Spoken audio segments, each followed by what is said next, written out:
as we state in the film, there are more than 900 synthetic chemicals used in conventional agriculture.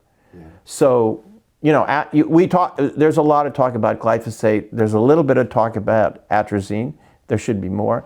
And of course, dicamba and 2,4-D now, which are now the newer chemicals because these plants have become resistant to glyphosate because we've been using it for decades.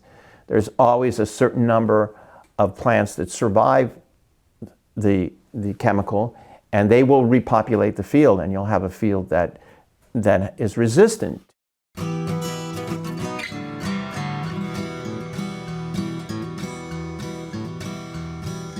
Welcome to the Real Organic Podcast. I'm Lindley Dixon, co-director of the Real Organic Project. We're a grassroots, farmer-led movement with an add-on organic food label distinguishing crops grown in healthy soils and livestock raised on well-managed pasture, all without synthetic fertilizers and toxic chemicals. Today we welcome back Pulitzer Prize-winning photojournalist and documentary filmmaker Anthony Suau. In the first interview we did with Anthony, he shared what it was like to spend more than a decade filming Organic Rising, which documents the rise of chemical agriculture and a grassroots organic movement working to stop it. In this podcast, Anthony sits down with Dave after a special screening of Organic Rising at Dartmouth College this April.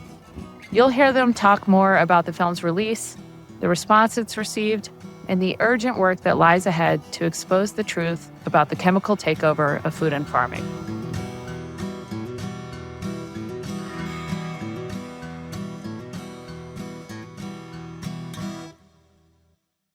Welcome to the Real Organic Podcast. I'm talking today with my friend Anthony Suau. Anthony, we've been talking nonstop for a day now, so this will be revisiting a lot of things that we've touched on. I wished I was recording the entire time. It was really fun, and I got to see Organic Rising, your beautiful film, once again yesterday at Dartmouth College, and then we talked together on a panel in front of the crowd. So I've learned some interesting things about you in the last day. So one thing I had no idea was that you had spent so many years as a professional photographer flying around the world. You were in Russia. You were on Air Force One. But to start with Russia, tell me just about the time you got to photograph Gorbachev. Gorbachev and Yeltsin. The Gorbachev. So and just for younger people, who was Gorbachev and who was Yeltsin? Well, Gorbachev was the leader of the Communist Party at the end of the Soviet Union. He basically disbanded the Soviet Union. Right. Shortly after I visited. It was 1991 when I first visited Moscow in Russia, and I had been traveling around the world. I'd worked a lot in the Middle East. I'd worked in Africa, throughout Africa, Asia, South America, and of course across the United States for several decades. But after the Berlin Wall fell in 1989, which I was there for that, and had a very successful shoot there, and I started working in throughout Eastern Europe. But then I decided I wanted to go to the big one. I wanted to go to Russia. At some point in 1991. I had met some people in East Berlin who had spoken Russian, wanted to take me there.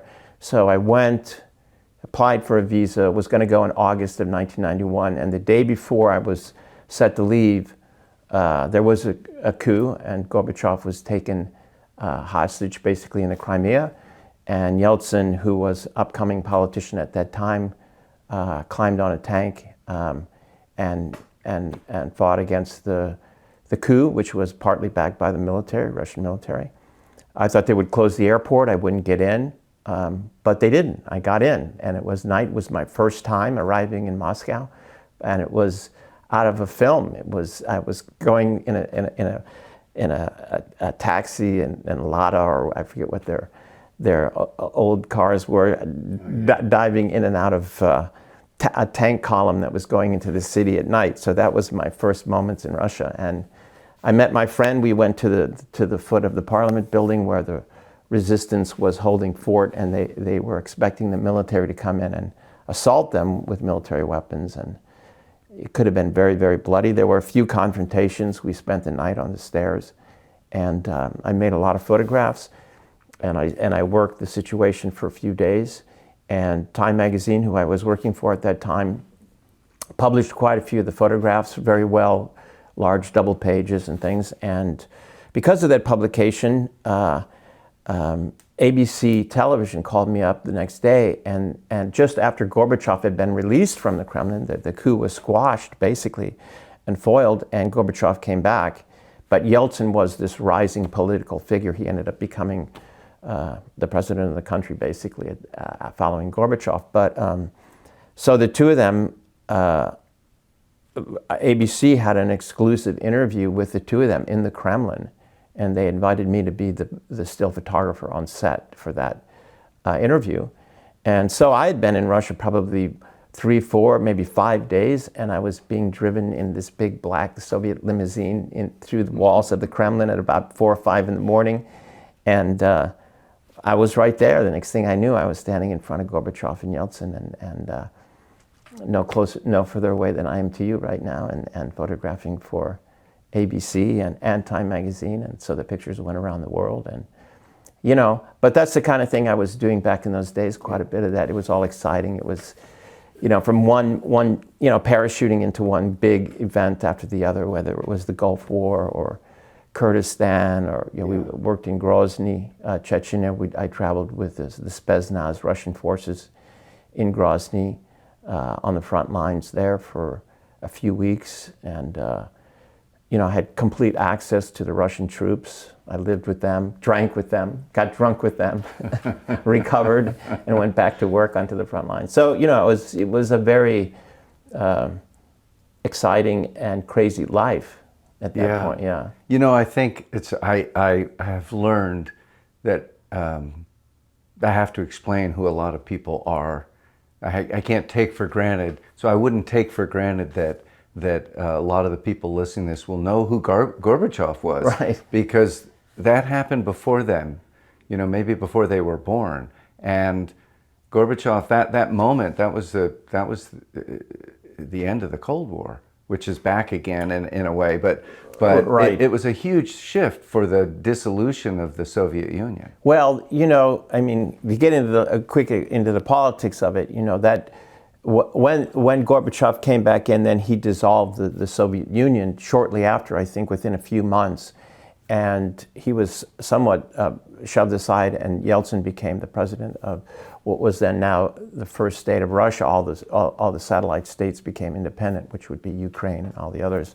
And I having that success of walking in the first time I was ever there, and 5 days later I'm sitting in the Kremlin with Gorbachev and Yeltsin, I thought, this is a place I would really like to work. This is fun. This is wild, And it was always like that. Every trip I took to Russia, and I ended up getting an apartment there and staying 10 years in Moscow and traveling all over the country and into the former republics and all of that, and watching the transition. And that turned into a big book and exhibition called Beyond the Fall that traveled.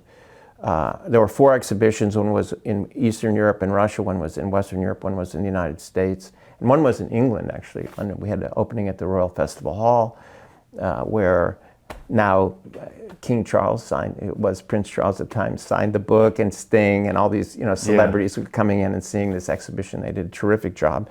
So it was a very big and important exhibition, and it showed that 10 years from the start of the fall of the Berlin Wall through the transition of the former Soviet Union into a sort of capitalist society. And then it was, at that time, those 10 years that I worked there, was completely open. We were friends with Russia. Yeah. They welcomed me everywhere I wanted to go, whether it was traveling with troops into the Crimea, into Grozny, it was amazing the access I had into the old factories that were falling apart, and they welcomed me. I saw everything. They were just so kind, and they were so interesting and intriguing and fun people to be around, intelligent, and as much like Americans as any country I've ever been in. Yeah. And once Putin came in and things started to divide themselves again, I kind of didn't understand why that was happening. And I still don't understand why that happened. Yeah. The same thing is true in agriculture. Things are happening that I don't understand why they're happening. I mean, we have some reasons, but but they seem almost, they don't make sense. They make sense from one extremely short-sighted perspective, but it's craziness. So and you went and you were photographing presidents. You told me you flew on Air Force One and you were this close to Bush, and you were doing that work, and then something happened and you got seduced by this project of organic rising. Yes, yeah.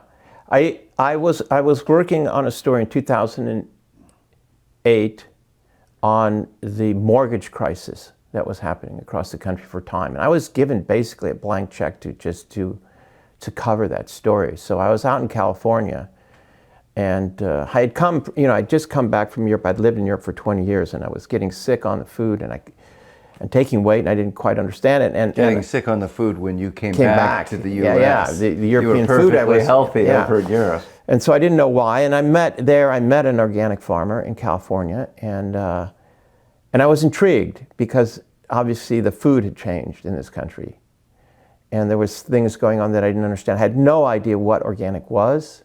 I didn't understand. I didn't even know the word conventional, what that process was, and. She invited me to the farm, and I went out to the farm, and then introduced me to people like Jeff Larkey and Tom Brose and Joe Shermer through them, and Nesh Dillon, who runs the San Francisco farmers markets.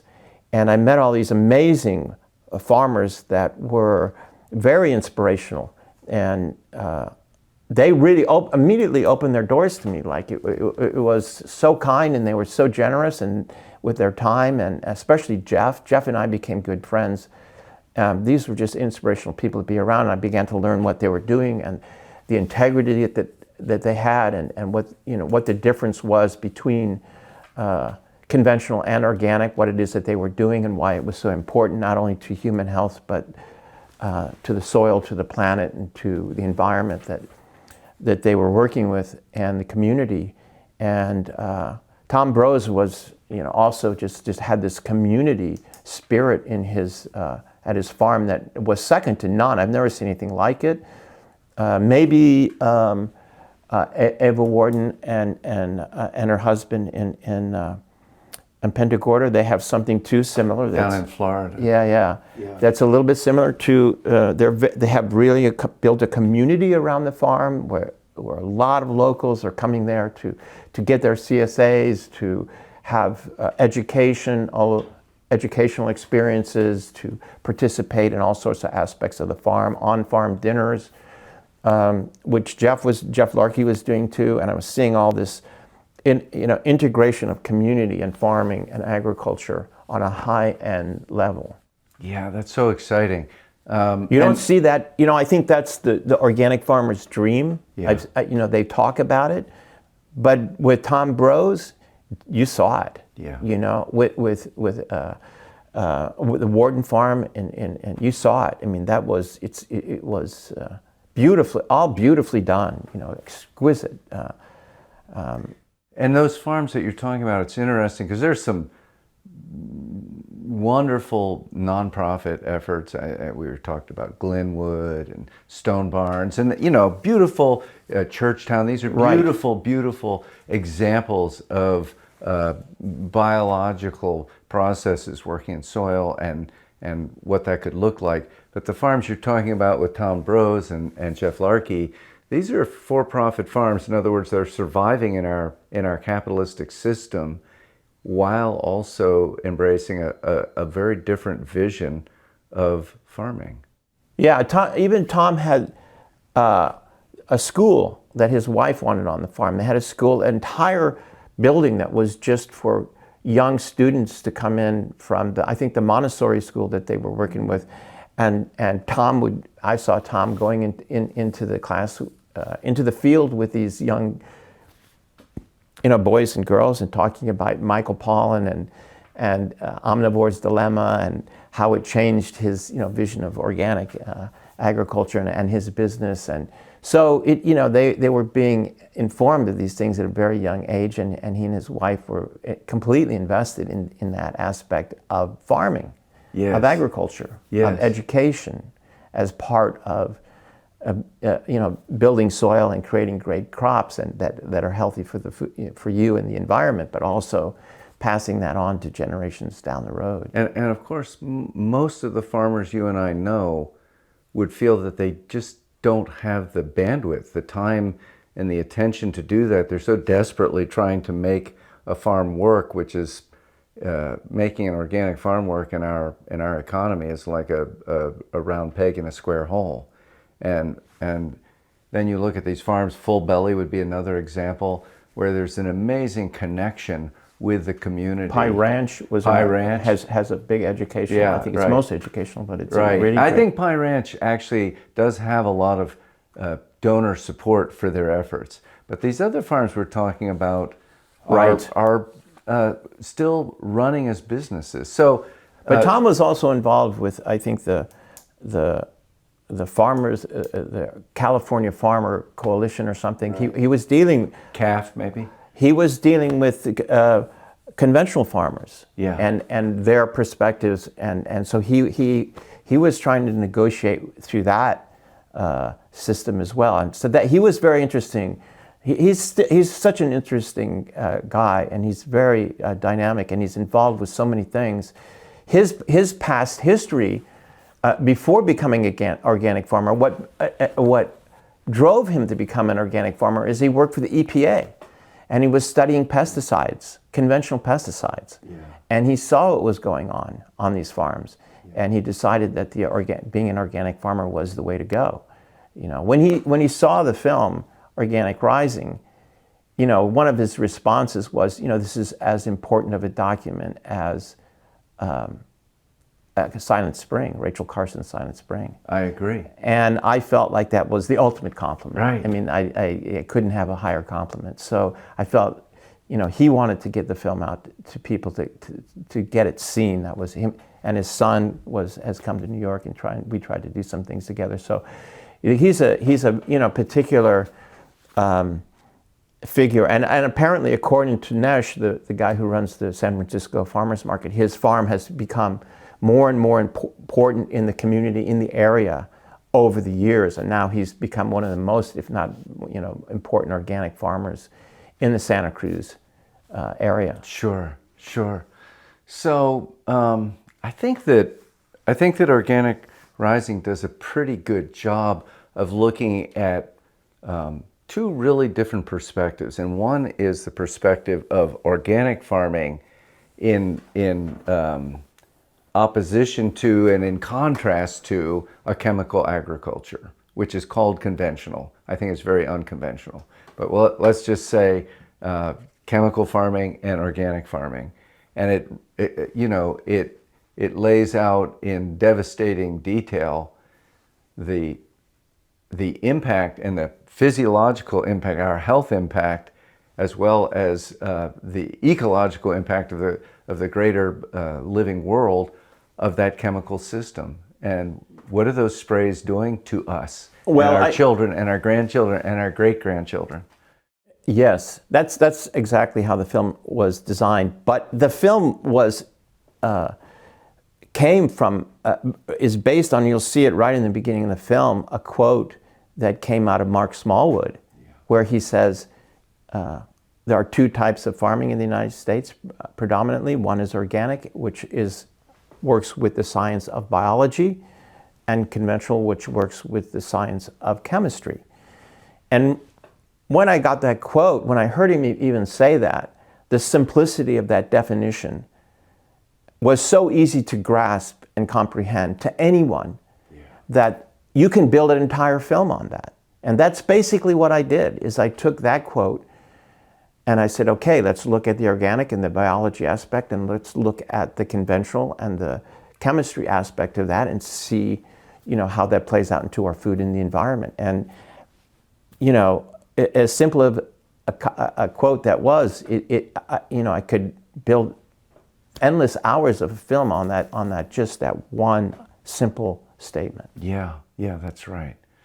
One of the things that was so impressive in the film, I think that most people do not comprehend the the level, the intensity of the chemical interventions in American agriculture, the sheer volume of spraying that is happening. You've talked about being out in the heartland and just driving by mile after mile of farm, and every farm's got their chemical tanker ready to go, right? Well, it's more than a tanker. I mean, they have every single driveway of those areas, whether it's in Illinois, Ohio, Indiana, that region of the country, which is, 90% soy and corn, GMO soy and corn, conventional. You drive mile after mile in May, June, July, and everyone has a semi-trailer truck, flatbed, with chemicals, full of chemicals. Every single farm.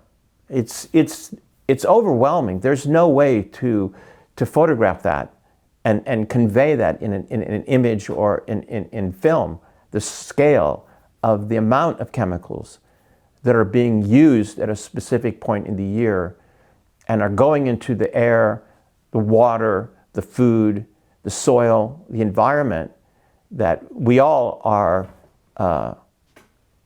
eating and breathing and drinking from, and the effects that is having on us on a scale, I think it's hard to comprehend unless you make that kind of trip, that drive. You drive 1,000 miles or so across that part of the country and you see the scale of that.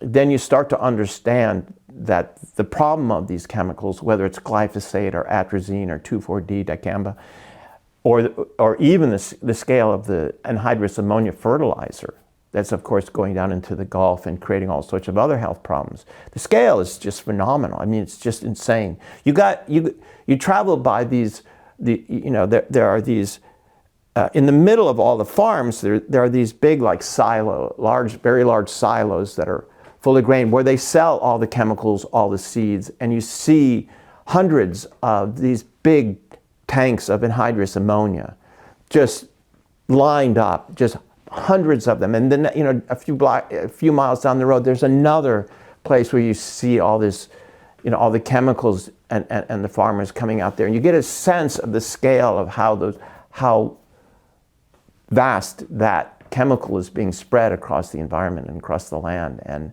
entering into our systems. And that's been going on now for decades. It's devastating. Yeah. There's no way to relate the scale of it. There really isn't. You'll see a crop duster going, you'll see a crop duster going over here. You turn around, there's, two more over here, and you can hear them. You can be driving down the road and you just hear them, and you can just follow the sound. And I worked with them on the ground. I worked with their central commands. Some of them were deep inside cornfields where they had little runways inside the cornfields. They're impossible to get to. I had people who were driving me into these really remote little places that there's no way you could find, but the planes would come in, they'd load them with fuel, they'd load them with the pesticides, and they'd give me the schedule. Okay, we're going here. They'd show me, and I'd race in my car, and the guy would, I'd be able to film the guy spraying the fields. He was a lot faster getting places than I was in my car, so I was running red lights, but to get to them. But the scale of it, you just see it going, and it lasts. When they do from the crop dusters, which is usually, I remember I went just after the 4th of July into central Illinois. It lasts maybe a week to 10 days where they're doing that. It's mostly fungicides and insecticides, I think, because the crops are too high for the land sprayers to go through. Right. So you have to spray it, from planes. But the planes, they're just going. These guys are just one field after the next, after the next, after the next, and it goes on for like 10 days, and they've got maybe 2 pilots or 3 pilots that are just coming in and spraying, loading up and spraying and spraying. Then they move to the next area, maybe someplace in Ohio or someplace in, another place, and they're just moving throughout the summer. Would you say that they're mostly putting on insecticides? At that point, it's mostly insecticides. The herbicides happened earlier? There can be some herbicides on that, as far as I as I understand. Yeah. I mean, every farmer does a little bit of a different mix in how they do that. But as you see in the film, as the conventional farmer who discusses it and kind of lays it out in the film, you know, the herbicides are early. You want to clean the field before they plant. Right. They'll put down probably glyphosate to clean the field, maybe something even harder, maybe dicamba, maybe a little atrazine, and clean that field. And then once it's cleaned, they plant the seed in, and then they may come in and spray it again, especially once it starts to sprout and you know start. They'll come in with the sprayers, and so once they get about 1 foot or 2 feet high, they'll come in with the sprayer, and they really start spraying like a lot of herbicides at that point. And the herbicides will last until the plant gets too high. They can spray it whenever they want. You know, those crops are resistant to those chemicals. If they have a weed problem, if they have an infestation problem, you just go in and spray. Yeah. That's all. So you know, Organic Rising talks to a lot of scientists who I was very impressed with. And of course there was Don Huber, who was talking about, I would say, the madness of the whole system. But then there was Paul Winchester, Michael Skinner, and they were talking about the health impacts. So they were not looking so much at the fields, which I think Don was. They were looking at inside our bodies and inside our kids' bodies and our grandkids' bodies. Could you talk about the experience of, I mean, as I said yesterday in the conversation afterwards, it's pretty devastating to watch the movie because it's not good news. There is great news in it. It talks about the solution. The solution. It talks. Right. There is a solution, and it does work. Although it is not going to be easy to transform that 1,000 miles of chemical alley there.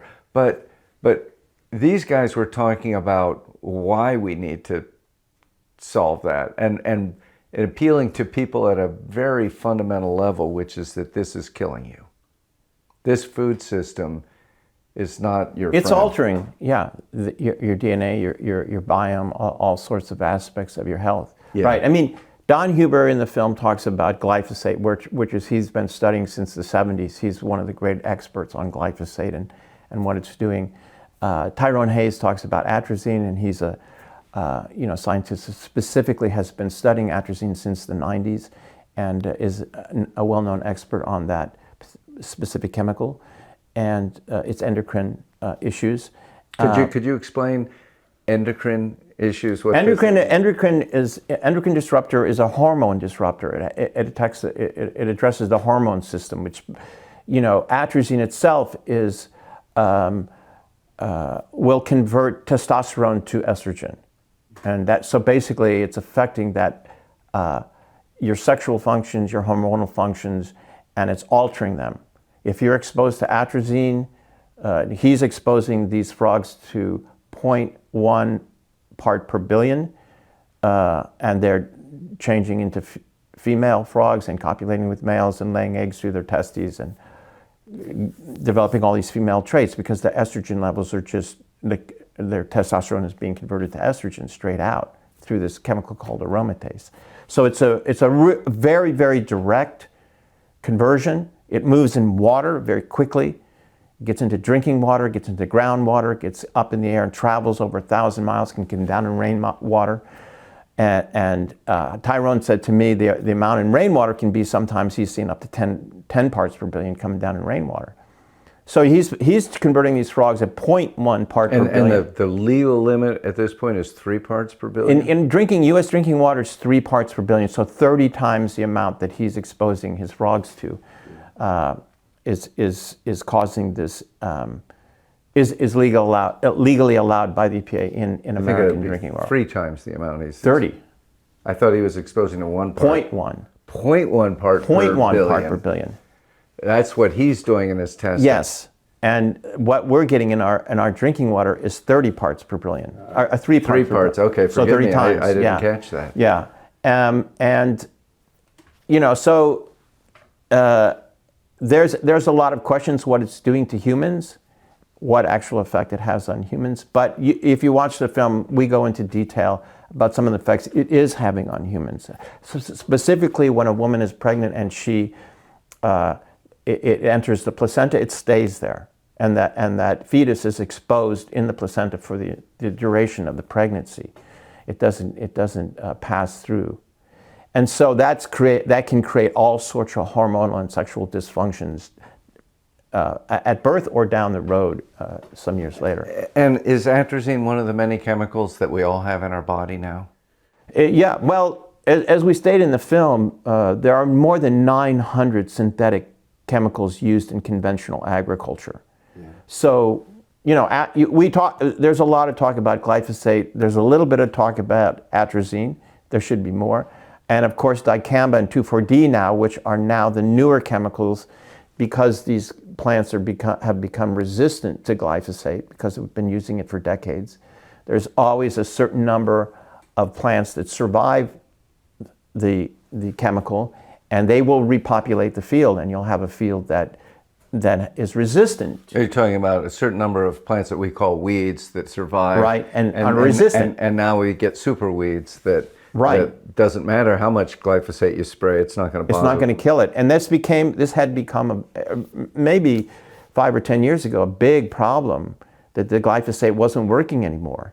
So they modified the seed now for another chemical, either dicamba or 2,4-D. So they're resistant to glyphosate and dicamba, or the seed is resistant to glyphosate and 2,4-D. So you can spray both of those chemicals or a mixture of those two chemicals onto the field, and the plant will still thrive. And all the weeds that may be resistant to glyphosate will be killed by the 2,4-D or the dicamba. So the problem with those, of course, is those two chemicals are known to drift big time and move in the air, and they can travel many miles. They come down. If your plant doesn't have that seed that it's resistant to, it'll kill it.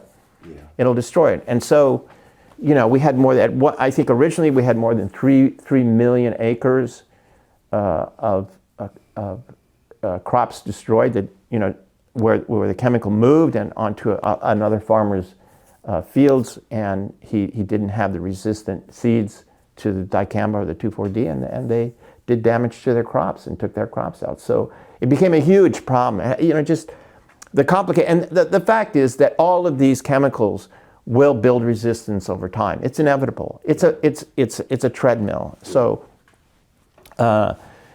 they're just jumping from one chemical to the other, and of course the chemical and seed companies benefit from all of this. They keep raising the prices because now we have the dicamba and the. But you should spray some of the old one just in case to help. So they're getting these cocktails, very expensive cocktails. Right, and the farmers, when you're there with the farmers and the sprayers and the people, they're making these mixtures. Yeah. They're mixing all these chemicals together. And they're not spraying just dicamba, or they're not just spraying a glyphosate or atrazine. They're spraying a mixture, and they all have their own formulas of what they use that they feel works for them and their weeds. So it's such a mess of chemicals going into the environment. There's no control over it. There's no legal regulation whatsoever what you can put on your field. So it's just this mess. Right. And that's when we get into Paul Winchester and Michael Skinner and some of the other, where they're talking about, the effects of the chemicals, not as one chemical on us, what it's doing to your, the connection between your hormonal system, your gut microbiome, and your mental and psychological brain functions. They're all connected, and once you start infecting one, whether it's the hormonal or the endocrine or the immune system in your gut microbiome, it's gonna create problems throughout the entire system. So it's a very complex thing, and I think that we get very simplistic information, particularly about one chemical like glyphosate. It's a carcinogen. It can create all these other problems.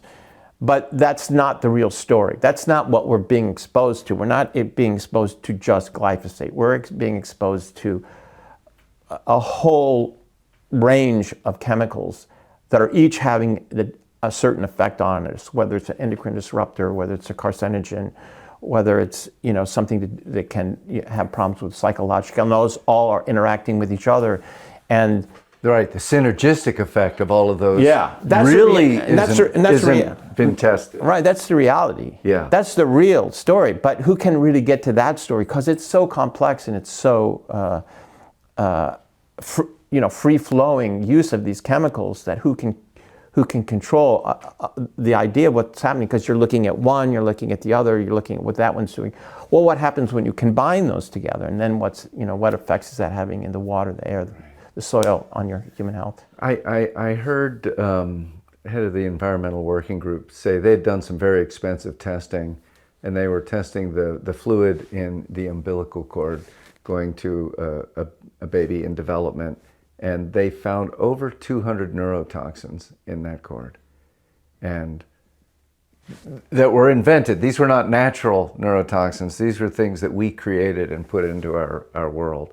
So the problem is overwhelming. It's not, if it were only as simple as like, let's ban glyphosate. We've learned how to pronounce glyphosate, and I know that you know people who have gotten cancer from it. I know family who have gotten cancer from it, and they're in Chuck Benbrook's lawsuit, and it's horrible that that's happened, but it's far greater than one herbicide.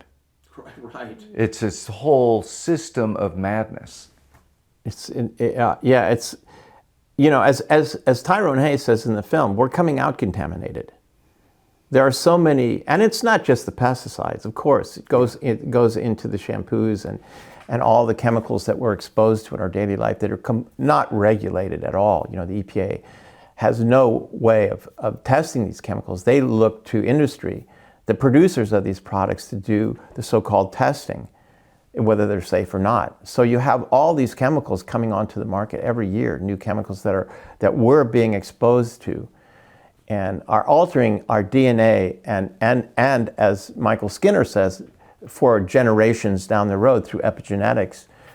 You don't even have to be exposed to these chemicals. If your great-grandmother was exposed to it one time, to DDT, you can have long-range, 4-generation out effects of obesity, of other health issues that were related to the exposure of your great-grandmother to this chemical getting into her DNA and passing through generations. So can we talk about that for a minute? Because that was fascinating in the film, where they show an image of the 4 generations of rats, and each generation is getting more and more obese on the same diet, just because your great-grandma was exposed to, was it DDT was the one they were using? Yeah. And you saw by the 4th generation, the rat was quite rotund. And, as we try to understand, because this has become, in America, a huge issue of people putting on weight, not wanting to, and having health impacts, and not trying to understand it. And there's a lot of obvious things, which is that we eat this super ultra processed diet. But I think it's a different way of looking at it, to say, well, maybe you or your parents were exposed to, or your grandparents were exposed to DDT, and what's going to happen in another generation if this is true? Right. Dr. Michael Skinner in Washington State University has done a lot of tests on various chemicals and the epigenetic effects down the road on rats through 4, sometimes beyond 4 generations, to see. That interview was as with all the interviews that we did with these scientists, I could put out the entire interview, and everything they say would just blow your mind. But Michael Skinner was particularly that way. He had told me that they had just recently finished working on a long study on glyphosate and its long-term epigenetic effects.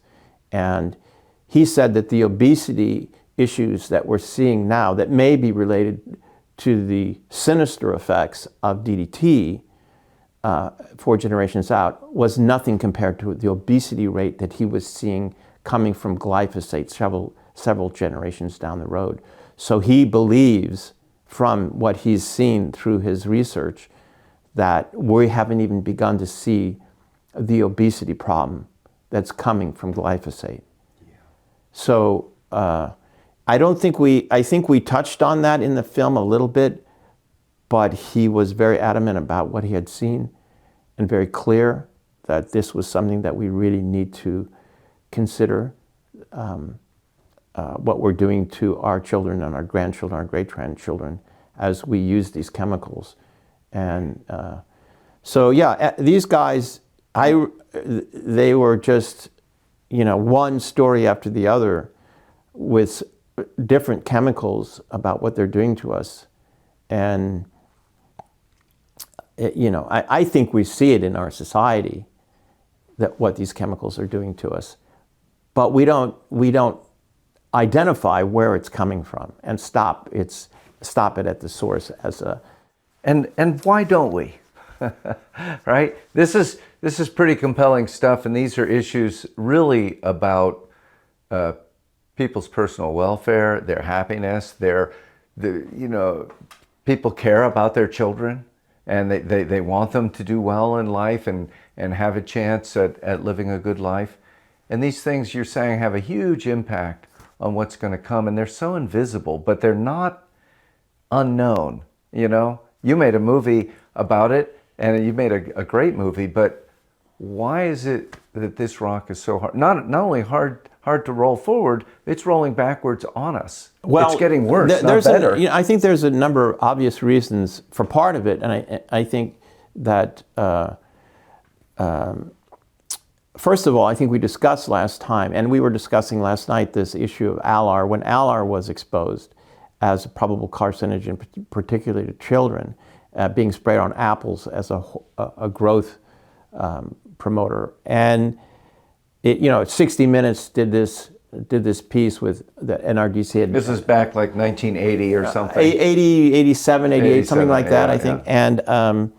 And they did this piece. They were sued for $50 million by these apple growers for defamation. The apple growers lost the lawsuit. We wanted to put that footage in the film. We were unable to because their lawyers didn't want us to get into that issue. CBS's lawyers, 60 Minutes. And we were all ready to purchase it. We'd seen the interview by Ed Bradley, which is an incredible thing. It's incredible. We have part of it on the organicrisingfilm.com website, where we actually have a link to a part of it that was on YouTube that somebody downloaded. I wished I could put the whole thing on, because the whole thing is so well done and so professional, and Ed did such a great job. It really did. It's what we should be seeing all the time on these chemicals. That's the kind of story we should be seeing. But, and then there was something with Oprah, we discussed this last time, and so they about mad cow disease. Mad cow disease, and, so they had these lawsuits, big lawsuits, and these companies don't want to touch it anymore, not because they're going to lose these lawsuits, because they have to put lawyers on them, they have to, they're big, controversial things, and they get involved. And so basically the press, for the most part, is like sort of pushed back on covering these chemicals and what they're doing, and pesticides in particular. I think that the seed and chemicals have spooked them. Seed and chemical companies have spooked these big media outlets from talking about this. And so we're not getting the information on that level. That's for sure. The other part that's really difficult for the scientists is to relate the cause and effect from the pesticide onto humans, because you can't study humans. You can't use humans as a test trial, So whatever how are you going to relate what's happening with this chemical into humans when you can't study humans and as a direct effect, So it's more of a correlation sometimes than a causation or whatever. And so it's sometimes a little hard to quantify what that is exactly, scientifically. And so that makes it hard to quantify legally, right? Yeah. It's so you've got those kind of things going on. So in there, they can create a lot of murky information. Of course, These are safe for you. Now you have these states such as Georgia and I believe Iowa have now passed these laws where the chemical companies cannot be sued if you get sick from their chemical.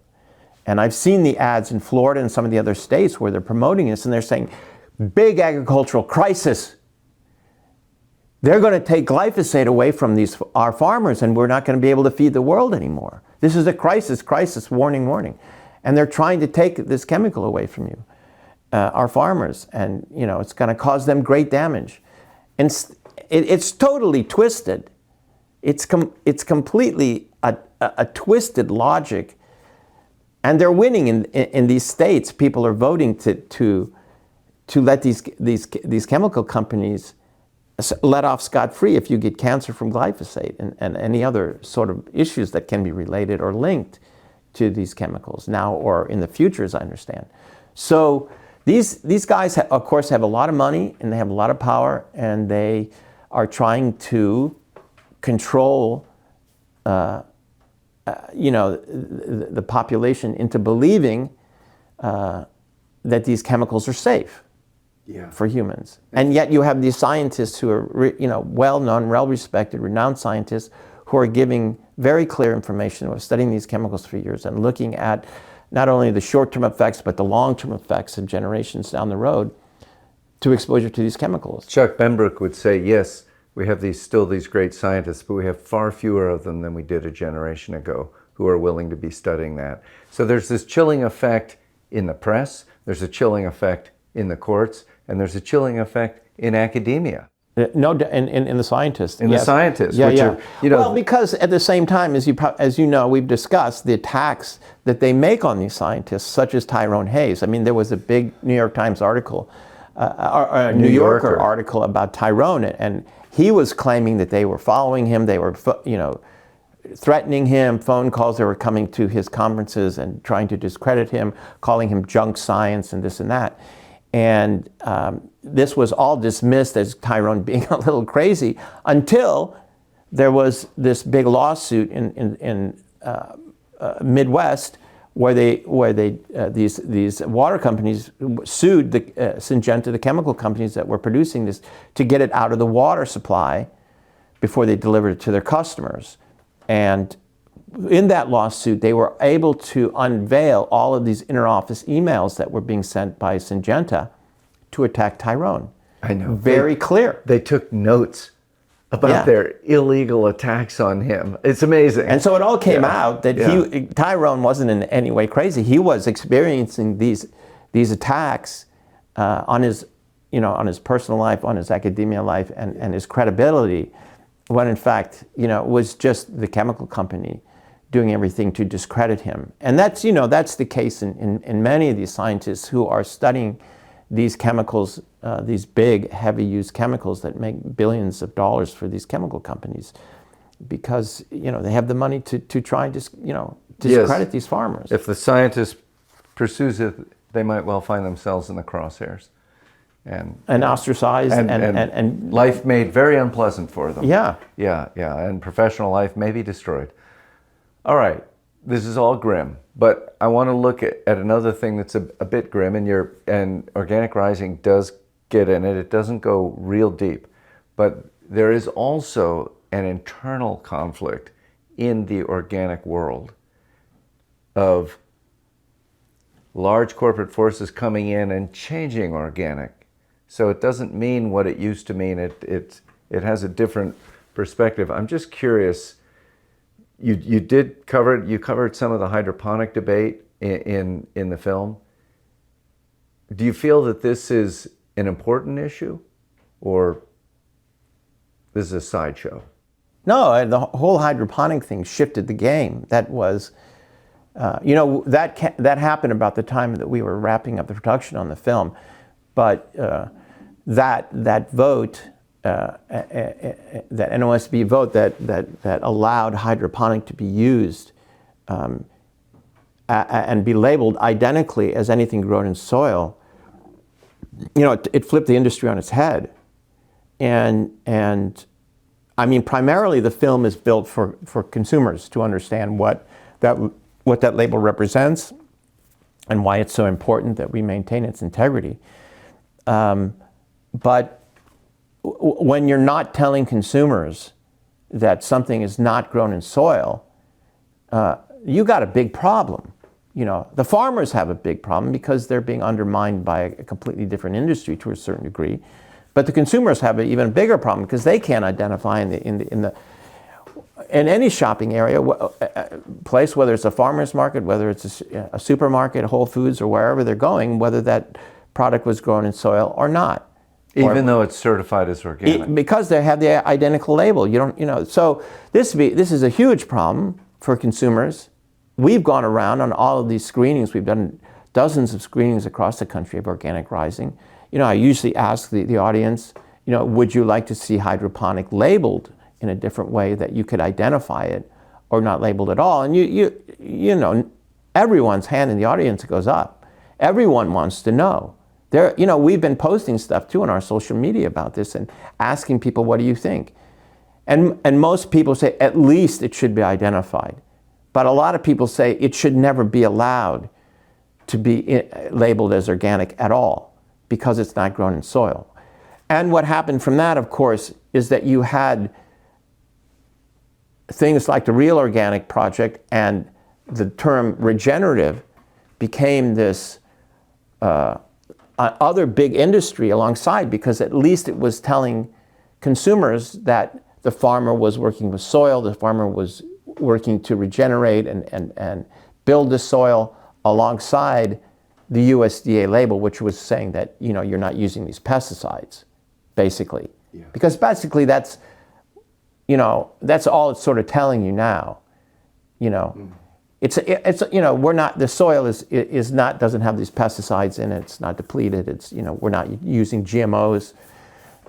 So if you add on a Real Organic label, then it's telling consumers not only you're not getting the pesticides, but you're also getting soil. For any consumers who's sort of in the know about the fact that this USDA organic label is also allowing hydroponics into the market, which will clear the area with glyphosate before they start putting in the hydroponic production and stuff. You know, I mean, it's gotten very messy because of that one particular issue.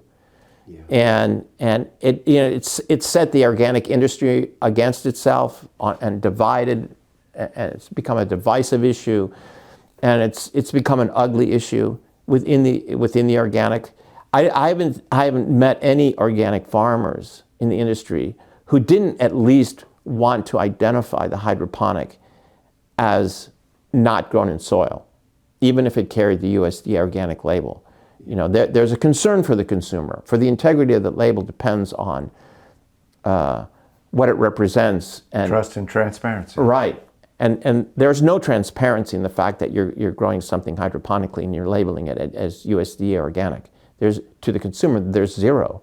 So we're advocating for that on our social media. We're advocating on that in the film. And we advocate in the film primarily for consumers to get involved, for consumers to participate in the process, because it is built that way that consumers can participate in the process. They can go to NOSB meetings, semi-annual meetings, and participate. They can connect with some of these watchdog groups who are influencing these important issues that are there to maintain the organic label. When we were talking yesterday, you were talking about Glenn Roberts and this amazing guy, right? And he's running around South Carolina breeding rice and finding old heirloom rice varieties and then breeding them and making them available to farmers so that they're coming back. And corn, right? And corn. I'm sorry. Right. Yes. Yeah. And you said that, God, I think it was from Glenn, that you had him talking about making some food, and he said it was so good the dogs were howling at the stove. Yeah, I mean, Glenn is a great intellect in the agricultural community in this country, and he works very closely with people specifically with chefs like Dan Barber, Sean Brock, but he also works closely with farmers like Jack Algier at Stone Barn. And he's revered by these people. He is doing, as he explains in the film, for his rice, 17-year crop rotations, 17 years, to get the soil where he wants it to be. And there's nobody else that I talked to who was doing anything even close to what he was doing. The interview I had with Glenn, again, is one of those interviews you could just run the whole interview, and it was so engaging and intense that, you know, the whole thing was tremendously interesting. And he really takes agriculture to another level, I think, than just to say I'm organic. I don't think he really has any great feeling for the USDA organic label. You know, he has said to me, you know, and they're allowing things in there I would never even ever consider as a farmer, you know.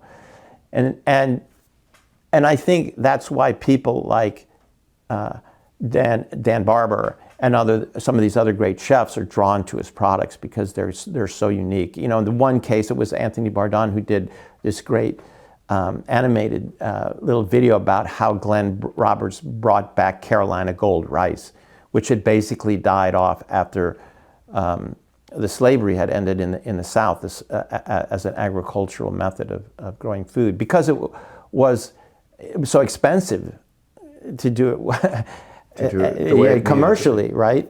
At that point. So it kind of died off, but Glenn brought it back. I visited some of the fields where he had the Carolina Gold rice, and they were just pristine. But it was really walking into wild nature. Yes. There was no, I mean, you'd walk onto, I'd go in there before sunrise, and you would be just swarmed by mosquitoes, and you'd be just covered with repellent, and you'd be completely wet and sweat from the humidity before the sun even came up.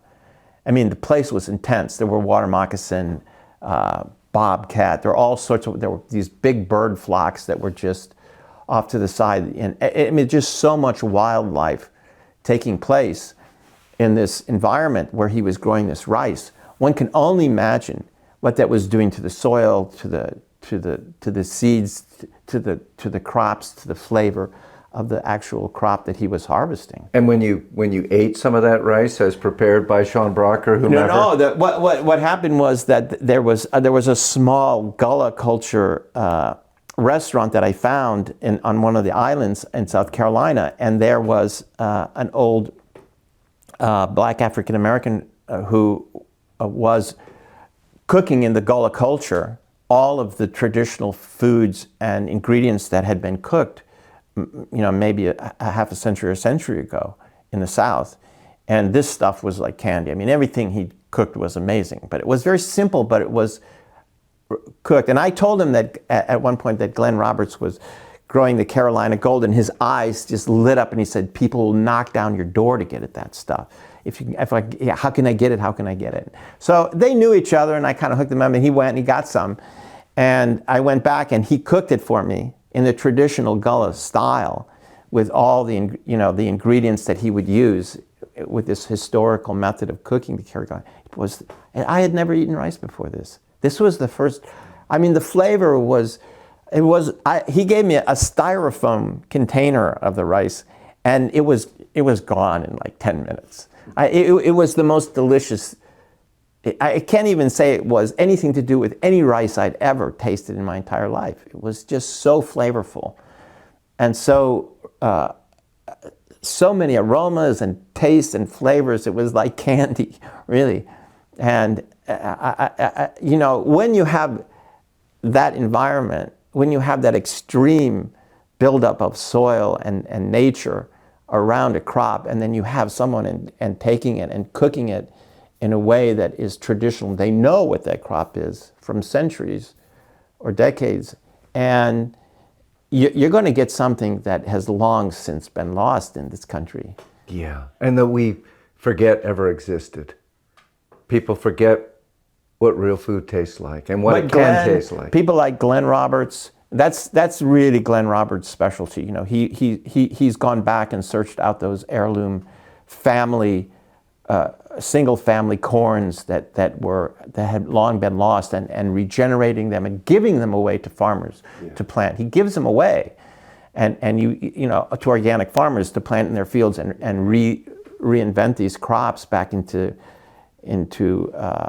society, into food systems. So it's, you know, there are people out there working in the American food system that are so inspiring, and are going deeper and deeper beyond anything to do with the USDA organic label, going on with the regenerative movement, whatever you want to call it. What we're getting on it, you're going to get at Whole Foods. There are people that are working in areas, and you can see it at Stone Barns.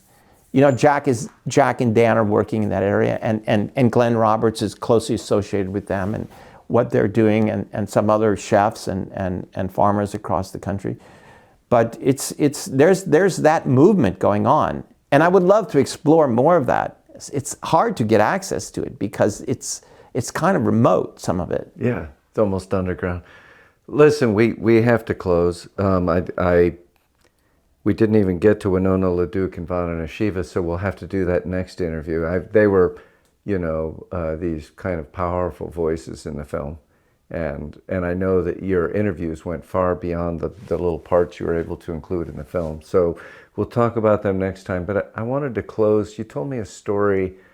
It was about Ben Dobson and about the contrast between some big chemical farm and what Ben was doing at that grain farm. Could you just talk about that? Yeah, there was a point in the film where I was in Illinois. It was probably June, July, early July maybe, and I was visiting around, and I was working on a few different farms. I went to one farm. They had just sprayed the glyphosate the day before on their corn plants. They weren't too high yet.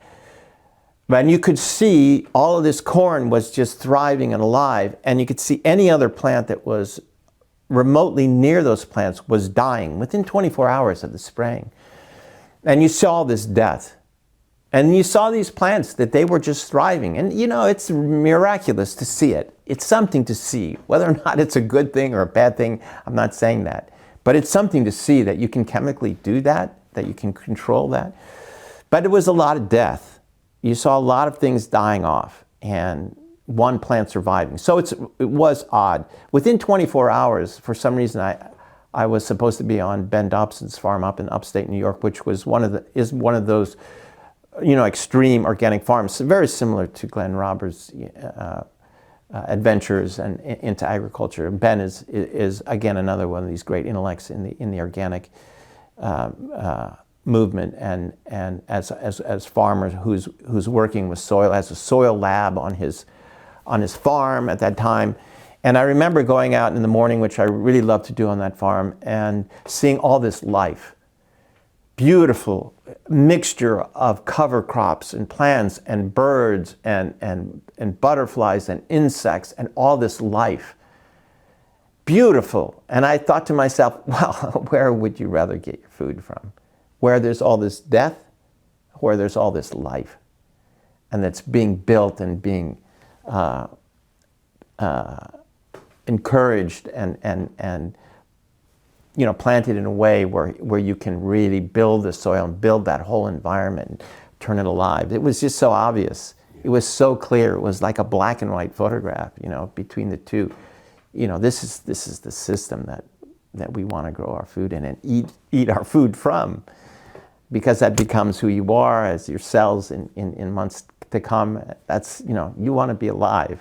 So it seemed very simple from just those two moments. All right. Anthony Suau, thank you so much. Thank you, Dave. It's a pleasure as always, and we'll have another conversation coming because we didn't get there yet. There's still more to do. All right. Thank you, Anthony. All right. Thank you, Dave. Thank you for listening to the Real Organic Podcast. Our movement is growing because you're subscribing and sharing these podcasts with your friends. So keep it up and leave us a rating and a review as well so that others can find us. You can find a video version of this interview on our newly designed website, realorganicproject.org, or on our YouTube channel. And you can join us every Thursday for a new episode featuring voices from the organic movement. See you next time.